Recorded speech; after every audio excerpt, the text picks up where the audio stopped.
নমস্কার বন্ধুরা, পিয়াস লাইফস্টাইলে আরও একটি নতুন ভিডিওতে তোমাদের স্বাগত। আজকে এই ভিডিওর মাধ্যমে তোমাদের দেখাবো আমার ঠাকুরঘরটি ঘুরিয়ে, যে আমার ঠাকুরঘরে কী কী ঠাকুর আছে, আমি কী কী ঠাকুর পুজো করি। চলো তোমাদেরকে আজকে দেখাই। আজকে কিন্তু সেবাতে দিয়ে দিয়েছিলাম শসা, খেজুর আর বাতাসা।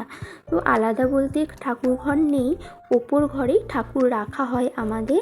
আর এই দেখো, এই হচ্ছে আমার গোপাল সোনা। গোপাল সোনাকে কিন্তু বৌদি দিয়েছিল, প্রায় 2 বছর হতে যাচ্ছে। আর এই কানের দুলটা কিন্তু আমার বড় মাসি আমার গোপাল সোনাকে দিয়েছে, আরগুলো কিন্তু মাই করে দিয়েছে বাড়ি থেকেই। আর দেখো, এই হলো আমার রাধা মাধব। রাধা মাধব কিন্তু আমার কাছে অনেক দিন ধরে আছে, প্রায় 7 বছর হতে যাচ্ছে।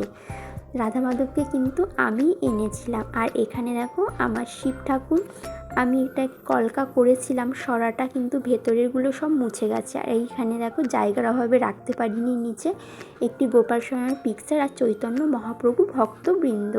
আর এখানে দেখো আরও কিন্তু ঠাকুর আছে। লক্ষ্মী গণেশ তো থাকেই সবার বাড়িতে, আমার বাড়িতেও আছে। এই মূর্তিটা কিন্তু আমি এই নববর্ষতে কিনেছিলাম, 1432। আর এখানে আরও দেখো মা কালী আছে, দুর্গা। আর এটা দেখো আমার গোপাল সোনার খাট।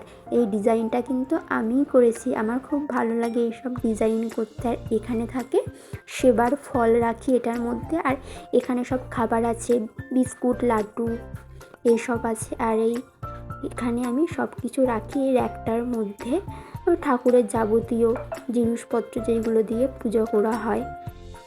আর এই হলো আমার ঠাকুর স্থান। তোমাদের ভিডিওটা কেমন লাগছে কমেন্ট করে জানিও কিন্তু। আর এইখানে দেখো এই সানসেটটার উপরে আমার ঠাকুরের কিন্তু বাসনপত্র অনেক কিছু আছে।